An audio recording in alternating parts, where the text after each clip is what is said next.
everybody, welcome back to the homestead. Thank you for joining me today. We're a little bit busy. I've been canning like crazy, man. I've been canning potatoes. I've been making strawberry jam. What else did I make? All kinds of stuff. I've been making the jams. And right now, I'm getting ready to make some apple pie jam from apple pie filling that I have canned myself. And so, yet again, here I am throwing the camera up to take you along with me just in case this is something you've never done. If you see a boo-boo on my hand here, it's because I sliced my fingernail peeling potatoes. It happens to everybody, but here I am. Anyhow, I've already processed 2 quarts of apple pie filling. I strained the extra juice, I put them in the food processor, and I already have them in my pan. So I can't show you that part because I already did it before I started this video. Also, I have my water bath canner back here behind me. It's getting good and warm so that whenever this is ready, it's all I got to do is move my canner and put my jars in there and water bath them, okay? I have all of my supplies over here, including a handy dandy glove I've been wearing to protect this hand. I'm trying to think of anything else. Make sure your surfaces are clean. Make sure your jars are prepared. Your lids and rings are ready. Have everything pre-measured out. I have, right here before me, 7 cups of sugar. I know it's a lot. It's super sweet. It's basically a matter of the type of pectin I can find. This is the pectin we're using today. Yet again, the Sure Gel. There is a lesser sugar Sure Gel, but I haven't had a whole lot of luck finding it where I've been buying this from because I've been getting this from my local Save-A-Lot, trying to avoid Walmart. I am going to put a pat of butter in this pie filling. This is to help keep down any foam. I don't always do this, but certain jams I do, and I think for this apple pie filling, I'm going to go ahead and do that. Now, obviously this apple pie filling has already been pre-cooked. It's, you know, this is one of those heat kind of things, dump it in your pie crust and bake it kind of things. So, it's really soft. So when I put it in the food processor, I'm getting a pretty good puree out of it. You don't have to. You can kind of squish it up, but texture-wise, it's not going to be firm like apples typically are whenever you're going to make just a regular apple jam or what have you. So it's soft.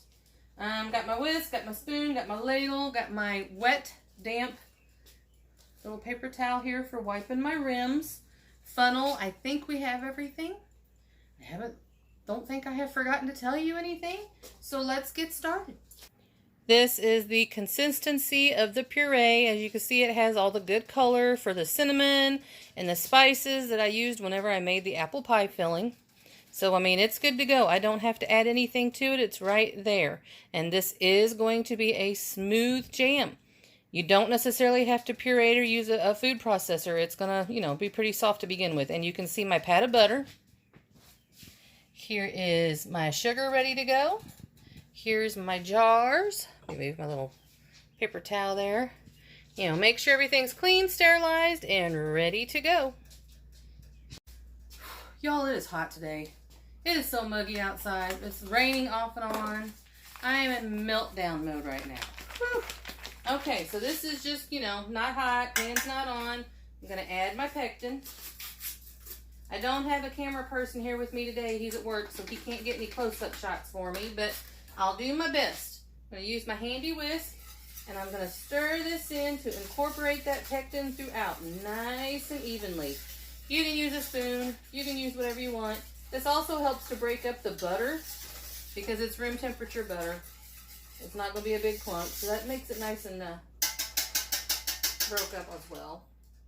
Okay, now we're going to turn it on, medium-high. And then if I need to, I'll crank it up to, you know, just a notch or 2 higher. Anyway, we're going to stir this constantly until it starts to bubble. And I'm going to try to show you. If not, it is on some of my other videos, but it does help to have that visual to see what kind of boil you need it at before you add your sugar. So, let's see how long this takes. Okay, it's getting pretty close. Butter's all melted. If you listen,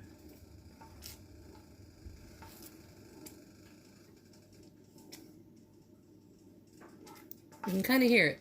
It's getting very close, and there are some bubbles, but I'm still able to break them up with my spoon. So once it bubbles enough that I can't stop it with the spoon, that's when I'm going to add the sugar. Can you see those bubbles? I'm going to add my sugar. Just dump it in all at once and then get to stirring. Stir, stir, stir, stir, stir. Get it all incorporated in, okay? Once this all gets melted in or dissolved in, we're going to stir it again until it begins to bubble where I cannot break it up. Once it gets to that point, we're going to set our timer for 1 minute. Okay, we're boiling, so we're going to set our timer for 1 minute. And we're going to keep her going, keep her going. Stir it the whole time. It's going to foam up. That's why I use such a big pot for such a small amount of jam. Is so that if it does foam up, that it stays contained in the pot. There it is. We're going to shut this off. We're going to shut the stove off. We're going to very carefully move it over onto my pot holder. And I'm just going to continue to stir it for just a moment. You can see okay. And then we're going to get it in our jars.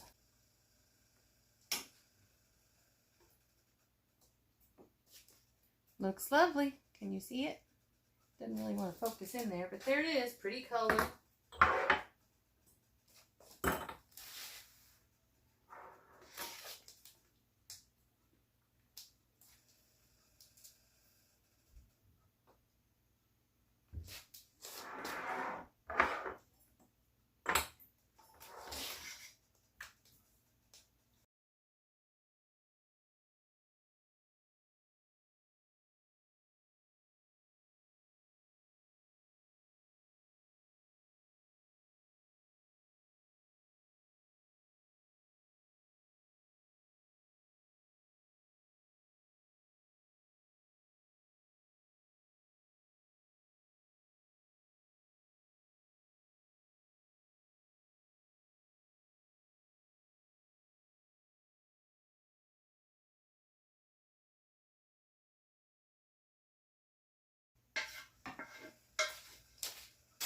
Okay, let's wipe those rims.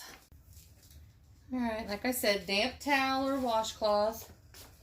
And then just have your lids and rings ready to go, nice and clean. And we're going to wipe the top of these. And as I always say, this is a chance to double check for any chips or nicks in the top that you may have missed before. All of my jars are inspected when I begin, but we do, oh, that stuck to my hand, but we do miss them. So, my glove's a little sticky. That's why I stir it. Just want to get on. The next jam I'm going to make is cinnamon pear. And I'll probably just do a second video on that, so if you want to check it out, it'll load probably right after this one. Alright, let's put our bands. Nice hug, not too snug.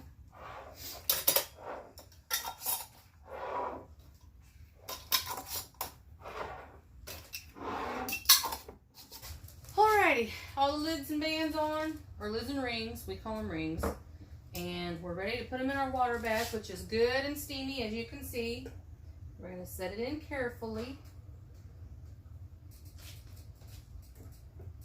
Having your water bath canner warming up on another burner on your stove or coil or whatever you have definitely keeps the time down and also keeps these temperatures similar, because your jam's really hot right now.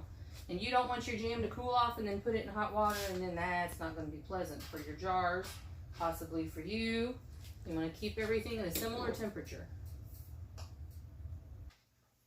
Alright. Okay. Let's bring her up to a boil. Here is our boil. Now we're going to water bath this for 10 minutes. Time's up. Shut her off. Let it calm down for at least 30 minutes, maybe longer if it needs it. Once it's calmed down, we're going to take the lid off. We're going to let it rest for a little bit longer, and then we'll remove them and set them on our towel. Okay, we're going to lift the lid away from her face.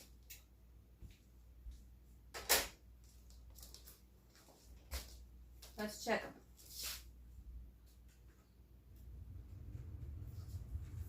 I'm going to have to get a new jar lifter. I had one, I didn't like it, it was too bulky. This one here is getting slippy. There's one. Don't see any siphoning or anything. Let's look them out. Ready?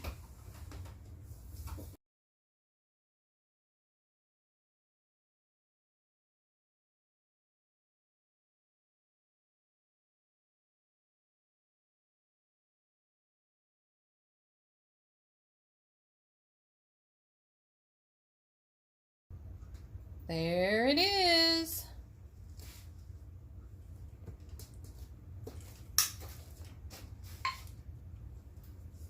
I hear pings. There's only a couple left that haven't pinged. There it is. Awesome sauce. Okay, well, this one was a little bit of an unorganized video. Miss Petunia will fix all that for me with her fancy editing. But I wanted to throw that phone up or that camera up. I use my phone to show you this and how I make it and let you know it's yummy. It's easy to make. You can use homemade apple pie. You can use fresh apples. You can buy store-bought apple pie mix, whatever you want. It's great. Try it. All right, thank you all for joining me today. No telling what we'll do next time, but whatever it is, I hope you join us again. Do what you can right where you are, and here comes the fella. Psalms 34, verse 8, taste and see that the Lord is good, blessed is the man that trusteth in him. Bye.